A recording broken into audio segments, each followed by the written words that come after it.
let's start off with the first question that I always ask. The word authenticity. It's such a buzzword. What does it mean to you, though? It means to be myself, like in my truest form, without having to like conform to what I'm expected to be, right? And you have to have some sort of filter. You can't just be acting wild either, right? You got to keep it professional in the way that you speak. Still being respectful and diplomatic, but still being who you are, right? Who you are at home is like who you should be at home too. You should not be a completely person at work. That's exhausting. I think it's fascinating that you mentioned the word expectations because I think that's where the first assimilation starts, right? It's like other people's expectations and probably first time being family. Like what sort of expectations do you think your family had for you growing up as a woman, as a Latina, all of those? Definitely to do well in school. I think my parents just growing up were like, hey, like we moved here and we expect you guys to have a better life than we did. So to do that, you guys have to go to school. Like it just wasn't really an option not to, although it was because my two brothers didn't go to college. I'm the only one that did out of the three of us. At least that's not the messaging we heard growing up. Growing up is like, you guys should go to college. You guys want to have an easier life than we do. And we wish we would have had the opportunity to go to college. So yeah, definitely to seek a higher education and to be respectful of our family, I'd say was another expectation that we lived up to. What sort of pressures did you feel, if at all, to like, because there's like, we left this so you can do that, right? Like, what sort of pressure do you think or emotions came up as you start to hear some of those expectations? Yeah, so my parents weren't too tough on us. My dad, the way he showed me you need to go to school was by taking me like on ride-alongs to work with him. So he rents party supplies like tables and chairs, bouncy houses, that sort of thing. And we would wake up early on the weekends. We'd wake up at 6 and then we work probably till about 1 p.m. And where I'm from, it gets real hot in the summer. It gets up to like 120 degrees in the valley and it was not fun work. So as I'd complain like, dad, it's hot, can we go home, like can we finish early, he'd be like, this is a life that expects that it what waits for you if you don't go to college. So through like living like how hard it could be, that's kind of like how we felt the pressure. It wasn't constantly like, let's see your grades, let's see your report card, but mostly like you don't want to live what I'm living now, so you better go to school.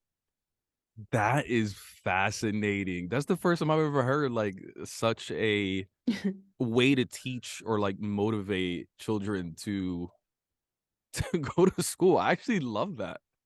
Yeah, no, that's my parents. What about when you even thought about like, because this idea of go to school, right? It's so vague, and once you get into school, it's like, yo, there's so much that I can do, right? And then I think when we think about what we want to do in a career or even what we want to study, we either have our passions and interests that go into it, or we have some sort of representation growing up where we're like, oh, my uncle has like a cool job. That looks cool. Maybe I'll do that. Yeah, that did not exist for me at all. Yeah, I mean, I do have family members that went to college in Mexico, right? So I have, my older cousin's an engineer. I have like an aunt that's a nurse, so there's people like that. But I always knew that I wanted to do something with money. I like the banking world just kind of kept coming to me, but yeah, I didn't know any bankers in my family, anything like that. So And there why banking? Why did that like get your attention or your ears and eyes perked and all that? Yeah, I honestly can't explain it since like high school. I just knew I was good at math and I knew I liked to crunch numbers. And then I know the personality of an accountant was just very like meek and you're just kind of behind closed doors. So just something about banking or managing money always appealed to me since high school. I just didn't know in what capacity. I never would have guessed it would be to be a financial educator. Interesting. So I had the same inclination, but I know exactly why I wanted to Mm-hmm. go into it. Like I admired people in suits. For Mm-hmm. some reason, like they just had a certain level of respect to them. Mm-hmm. And not only that, but I always had the correlation in my head. I was like, suits equals respect, and suits equals they make a lot of money as well, right? Yeah. And I think it's kind of like the beliefs that I'm also trying to get rid of when it comes to professionalism. Like, Yeah. why am I grown up giving a certain level of respect to a person in suit, but not the engineer in t-shirt, for example, right? But I but I went to school. I was like, I literally studied economics because I wanted to go into banking. That's, Mhm, and mhm. like, it's not like I was super passionate about it, but I was just like, I want to make money and and I want to be respected, and not even like respected by my family. I was like, I want the clout. Yeah. You were clout chasing. Yeah, yeah, yeah. Exactly, because there's power in that. Imagine, Yeah. finishing work. It's like, oh my god, what do you do in banking? You know what I mean? Mhm, Like, mhm. so as you started exploring those careers, is that what you ended up doing? Like starting internships and eventually like professionally as well? Yeah, so I did have one internship working with a financial planner in Santa Barbara when I was in college, and that was good. I mean, I really liked what I saw from the job, but what was intimidating was having to get your own book of clients, So he was constantly out in the field, going to networking events, smoozing people, to get clients. And to me, that was really intimidating. And it's funny because now, like, that's very much the world that I'm in. I have to go and get my own work as an entrepreneur. I also had another internship at the Department of Commerce when I did a quarter in DC. So that was just, on the more on the government side. But yeah, I just learned that I didn't I very much had like that scarcity mindset of like, how am I gonna like get all these clients on my own? I'd rather just be at a safe company where like they give you the work. They already have the work and the paycheck is steady. So I ended up eventually in investment management. So I did reporting for our institutional clients to show how their investments were doing on a monthly, on a quarterly, on a yearly basis. All right, so let's take it back to that first day of work, right? Mhm. And it could be in any of those early internship experiences. How did you think about showing up, like even visually? Because I think that's something that's like, all right, I want them to take me seriously. I want to look a certain way. I want to give off a certain energy. I want to be respected. Like, did you have any of those thoughts going into it? Yeah, definitely a big part of it was the dress, because my first full-time job actually wasn't in finance. It was working in insurance for Progressive Insurance. And it was super casual. People wear jeans, shirts. So it was super, super casual. And then when I did my pivot into finance to use my econ degree, I'm like, I gotta look the part, right? So I went shopping. I went to La Rose, I went to Ross, and I got a bunch of, like nicer business casual because I had to look the part, heels, little kitten heels, and yeah, pencil skirts. That was a big part of me looking the part and feeling like I belonged. And then mostly just like having to be quiet, right? And listening and observing and learning from like the more senior people. Um, Looking back, it's I'm glad we're having this conversation because you forget how far you come, right? So like taking me back there, I remember like, you know, being surrounded by more senior executives, right? Within this, it was a small company, but they went to Wharton, they went to all these fancy Ivy Leagues, whatever, right? And they wouldn't even look at me. Like I would be in the break room, and what's a polite thing to do when you see anybody, right? But especially like a coworker, just like, oh hey, how are you? How's today? Oh good. That's it, right? Just to be polite. Nothing. They wouldn't even look at it. It was like I was a ghost. I didn't exist. Yeah, and of course those companies are the ones that now, oh, we value diversity and representation, all the buzzwords now, right? Was that your impression of their voice? Yeah. Yeah, no, it wasn't good, and this is me at 25 years old and now me at 33. I just wish, I mean, I have compassion for like 25-year-old Giovanna that just didn't know how to navigate that. But now I'd be like, hey, how's your day? Like, I'm going to force your ass to speak to me and acknowledge me. And if you're not going to answer me, oh, are you having a bad day? So like, I'm not going to be ignored. It costs nothing to be polite to people. Back then I was just like, oh, I'm not important enough to like, get a high from this guy. Okay, I'm just gonna quickly make my lunch and get out of this break room. Yeah. Yeah. And it's fascinating too that like the things that you were observing at that age were Hmm. like you noticed so many details just by walking in, right? Like automatically you were like, I'm the youngest person in the room. Hmm. I didn't go to whatever Ivy League school they went to. I'm not sure what school you went to, but um Not Ivy League. I went to Santa Barbara. okay, okay. And great Public school. school. Yeah, but just not Ivy League. Hmm. You're the youngest in the room, and also you also feel like you're not acknowledged. You're made to feel like, all right, not that many people look like me, and also like I need to go shopping. Did anyone tell you you have to go shopping? No, Nobody did. No. So why did you? I think I had probably that same perception, right, of people in this space dress up nicer. And I mean, and that I got that confirmation that first day that I showed up. People were definitely in nice slacks, nice heels. So yeah, I would have stood out if I would have just gone in like the t-shirt and jeans that I had before at Progressive. Yeah. No, that's fascinating. And that's something I actually tell a lot of people. We all walk into spaces during like our early years into work, and we look around and we take a quick peek as like what is essentially like an eye test of like what the culture is, Yeah. seeing how people dress, etc. But as we look around, like based on the data, says that 3 out of 4 Latinos at work suppress essentially are faking it at work, right? So during that eye test, if I see someone that looks like me, but they're faking it too, the signals that they're gonna send me are like, oh shit, like Mhm. I need to fake in order to be successful here, right? So as like we are also representation for people that are Mhm. looking at us when they come into work. So like I feel like often the onus is put on like people that don't look like us. Or often like people think that like we look at people that don't look like us and think to like, oh, we have to adjust, but we have just as much power to create that representation for other people too. 100%. Yeah, I have a lot of regrets about that, for Really? yeah, for a lot of interviews, like for these corporate jobs that I had, I would straighten my hair just because, again, nobody told me to straighten my hair, but I didn't know people that look like me that would go to interviews with big. Right now, it's not that big because I haven't fluffed it out. It's still drying, but usually my curly hair is a lot more bigger than this, and I just wasn't used to seeing that, and it wasn't perceived to be professional at the time.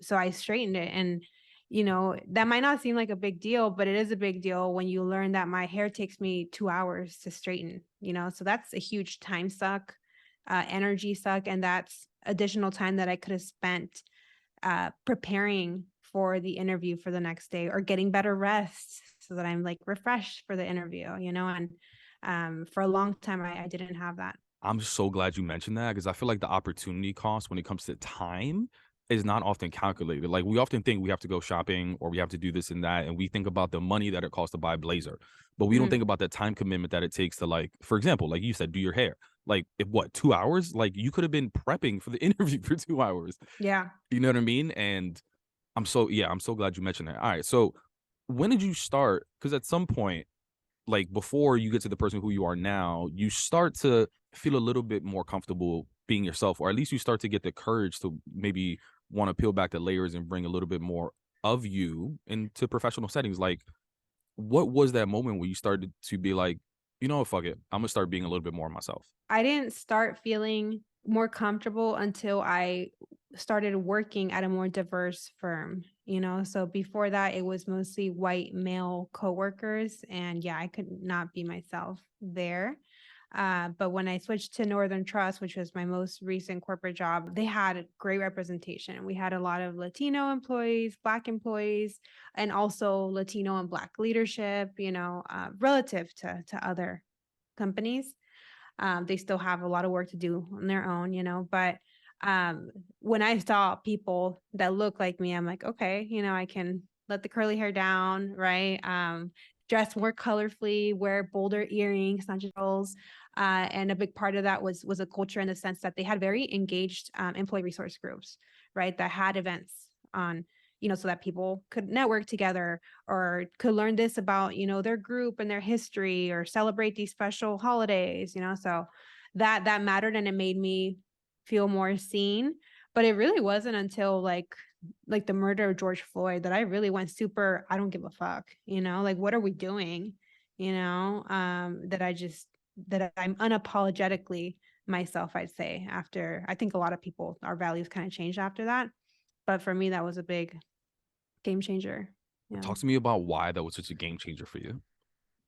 I mean, I just thought like, why does this keep happening? And I just kind of spiraled into like, okay, the cops are scared of Black men because they don't have Black friends, so all they see is like these thugs on these TV shows or movies because that's what's portrayed in the media, right? So the media has such a big part in how we're perceived by others, right? That's why diverse stories and movies matter so much.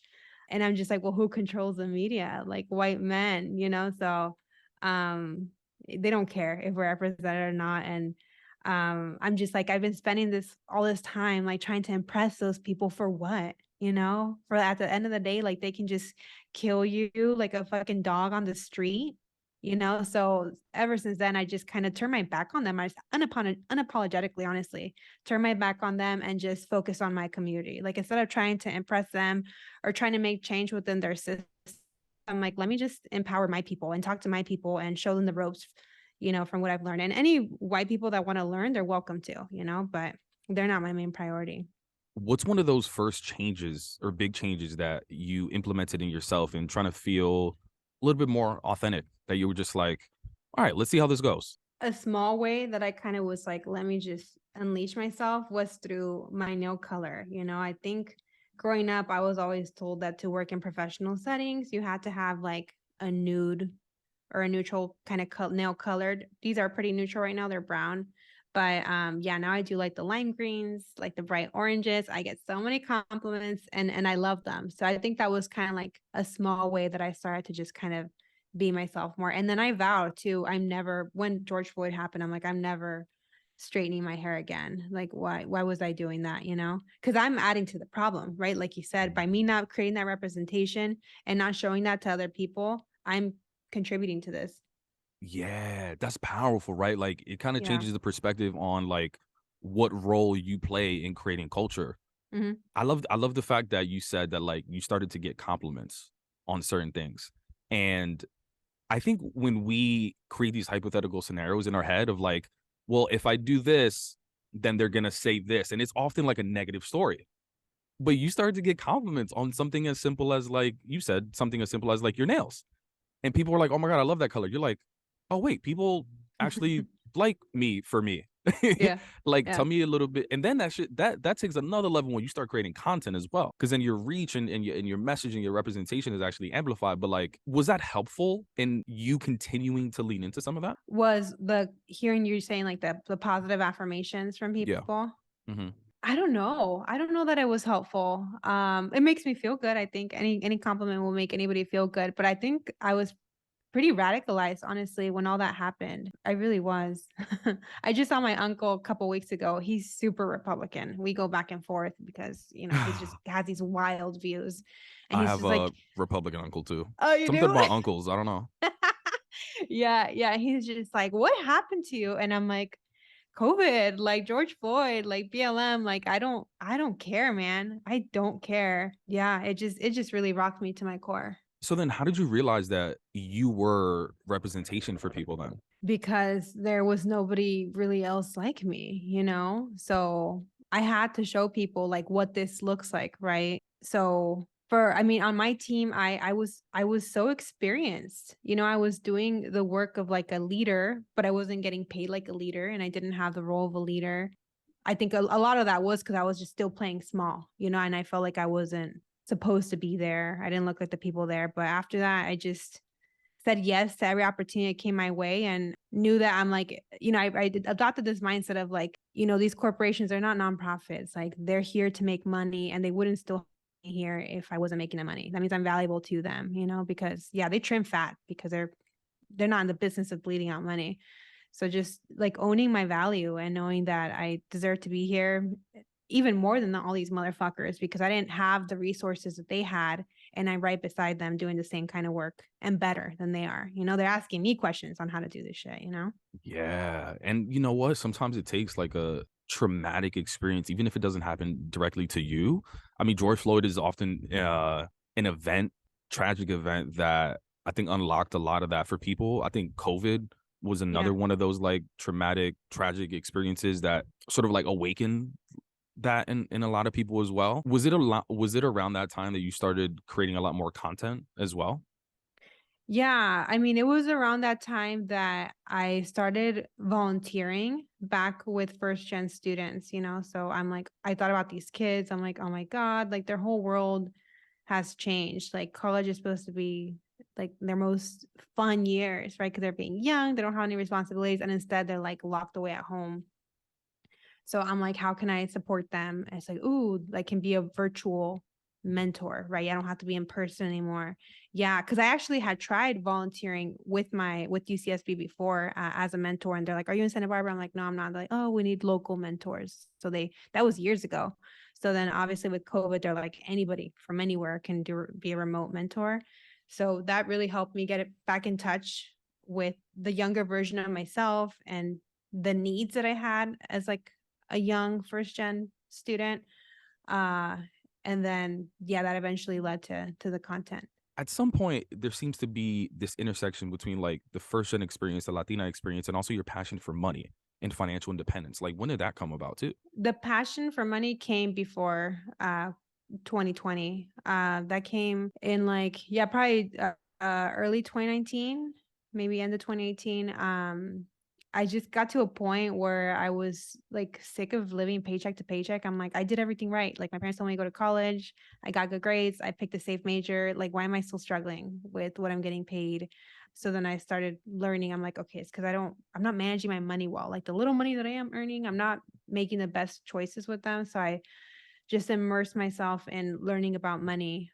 So yeah, that happened. Yeah, like in 2018, I guess. And then once I kind of learned everything, I said like, whoa, like this is so unfair that some people get this knowledge and others don't. And I want to like help the people that like they don't know what they don't know, right? So I want to help them with this information that I know. And then that's how I looked into ways to get involved. So I like Googled like teach financial literacy, volunteer, whatever.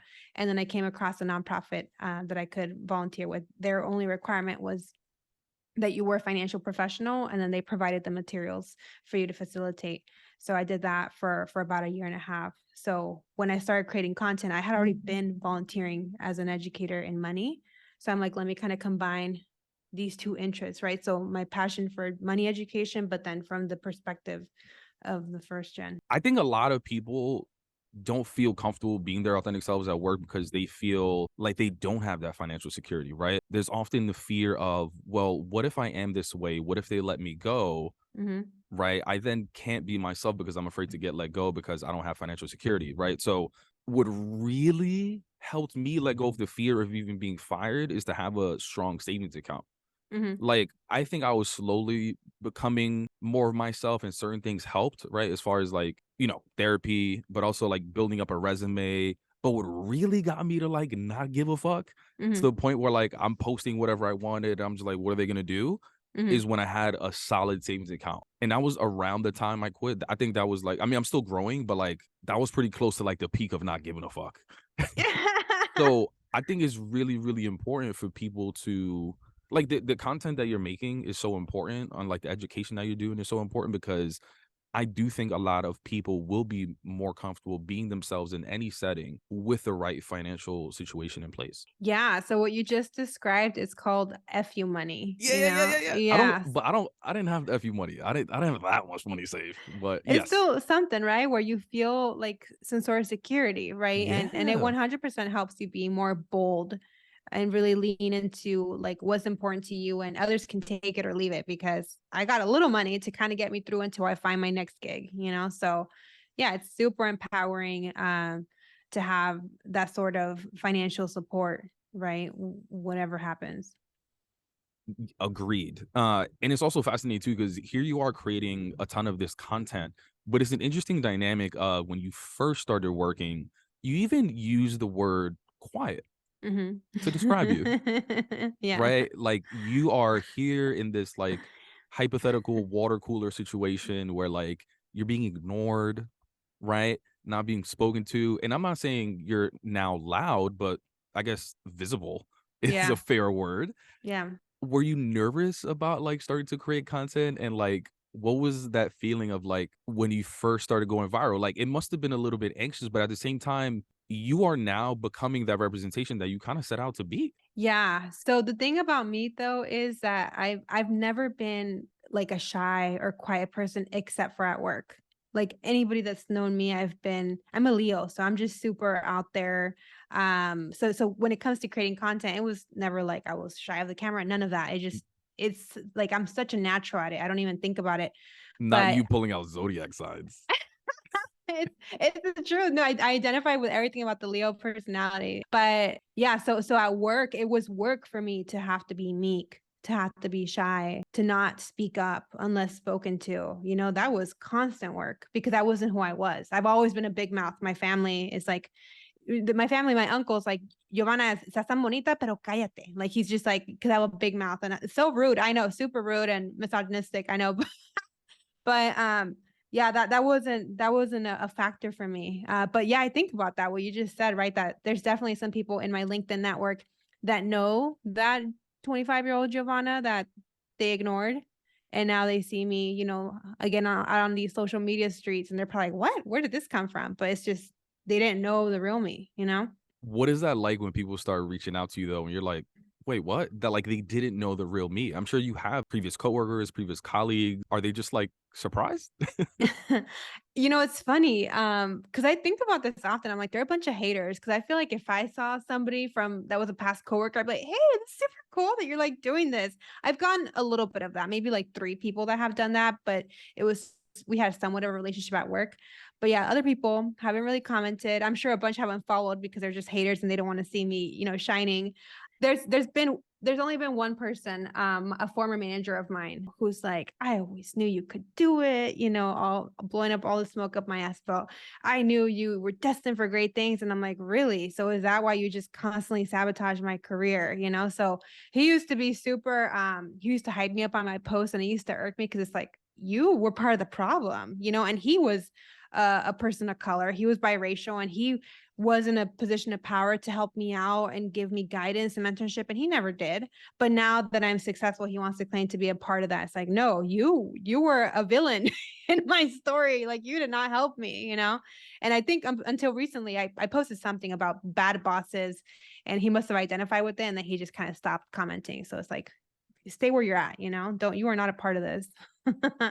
Wow. Now that you see where I'm at, now you're supporting. Yeah. Yeah. Now they want to cheer for you and be like, oh, I always believed in you. It's like, no, you were a villain in my story. And you know that. Like, come on.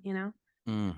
Talk to me a little bit about those villains. And I'm not looking for like obviously specific people, but you did have certain moments where you're just like, I'm gonna do my nails different, or I'm gonna do this and that. Like, how do you think you were received in some of those early instances? Are you saying post George Floyd or pre George Floyd? Either one. Yeah. I mean, post pre George Floyd, I put up with so much crap. One of the jobs that I worked at, they had what I call a separate but equal sink. I swear to God. What? So yes, yes. Wait, And they called it that? I coined it that. I'm like, what is this separate but equal sync? So basically, when we did the office tour, and they set the tone from the beginning, we did the office tour, and they're like, oh, we have 2 sinks, but this is the employee sink, and then this is a sink for the founder or whatever. And it's like, oh, why does he get us? Does he have like special dietary needs? Oh no, it's just he wants his sink to be clean. So we keep the employees. Yeah.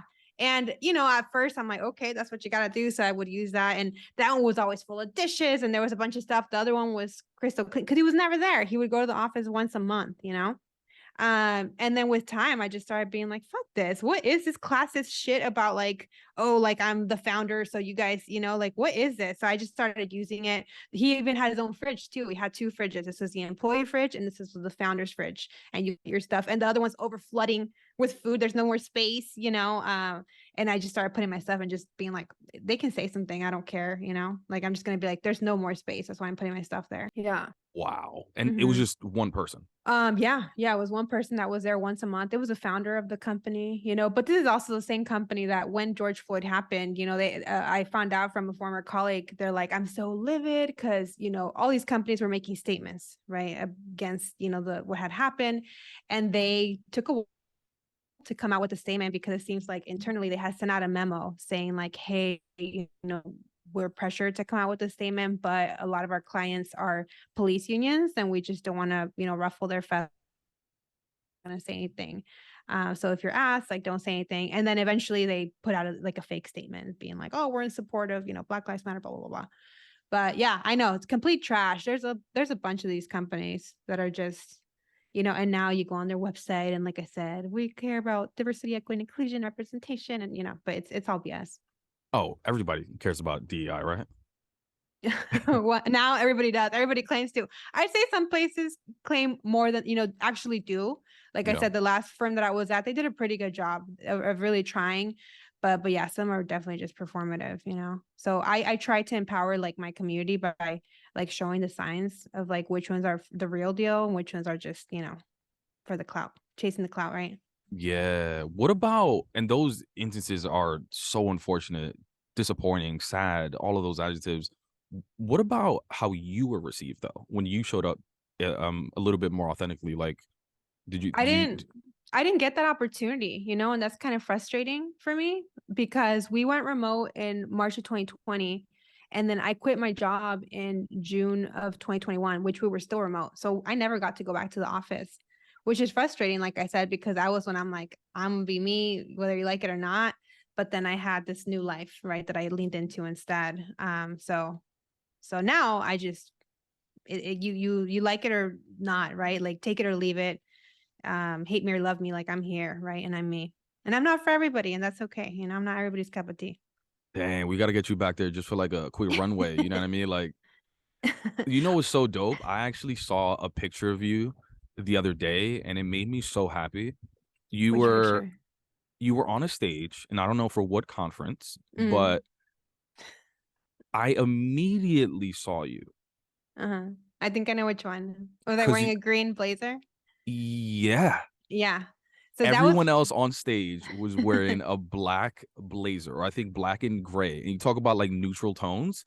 That was literally the entire stage. And I didn't even know, like I was just scrolling through my feed. I didn't know it was your profile. I just saw a green blazer. I was like, I wonder if young you would have worn that green blazer on stage. You know what I mean?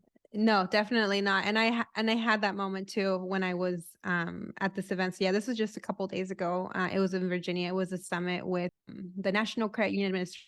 So it's a federal agency.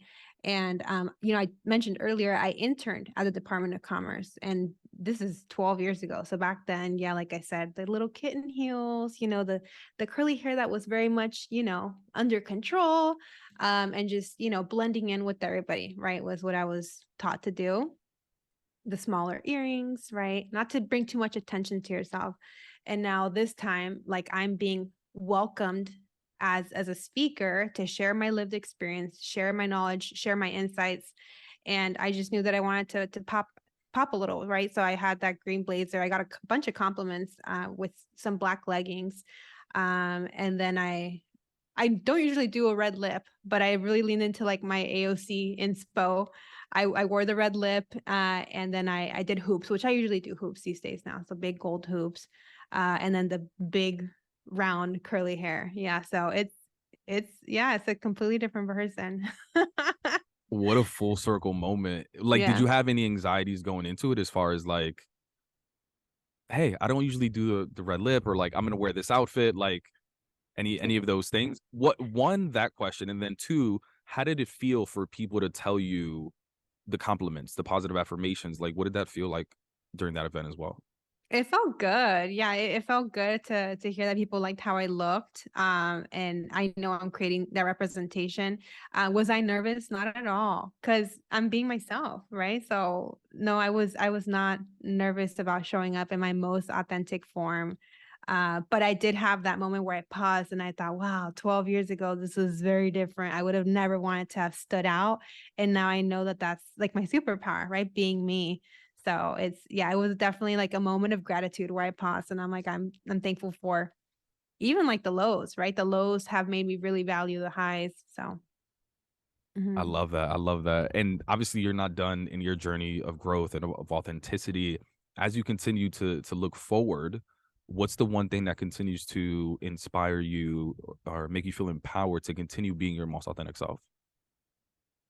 I'd say, all the messages that I get in my DMs, I'm sure you can relate, but just people saying like, if you ever question if you're making a difference, like you are, like you've impacted me. Um, so helping people feel seen, helping people feel like they don't have to figure it out alone, like, and if I can't teach you everything, there's only one of me, right? So I'm like, hey, check out these other accounts, check out these other badass Latinas, like they're talking about this stuff too, right? So like really finding that community online, because I did not have that community in the workspace. I tried to create that community at this nightmare firm that I told you with the separate but equal sync. They didn't have any employee resource groups, and I tried to create one for women. And I was told, oh, we can't do that because it might be like exclusionary for males and we don't want to get sued. And I'm like, this is not a new concept. Like these exist. So figure out like how. And they're like, well, like write us a proposal. I'm like, not you guys creating all these barriers. I'm like, I'm good, you know. So I wrote them off, and I'm so glad that I left. But yeah, I mean, now I'm thankful for having some of those negative experiences, because I know that it's not all rainbows and unicorns out there, you know. And a lot of my community, like they're going through those tough phases, right? So they're like, is this it? And I'm like, no, like keep looking. Like it might take you a while till you find that place where you feel like you don't have to be burning yourself out to prove that you belong there, right? Where managers, you know, aren't interrupting you, or you're not being spoken over, but like keep trying, right? Like those places are out there. Or seek entrepreneurship. Honestly, I never ever could have imagined, you know, the freedom that comes with entrepreneurship. And, you know, I get to pick who I work with, right? So I get to be me. And if you don't like me, then we don't have to work together, right? So it's super liberating. And I wish that I would have known that sooner as like a young woman of color.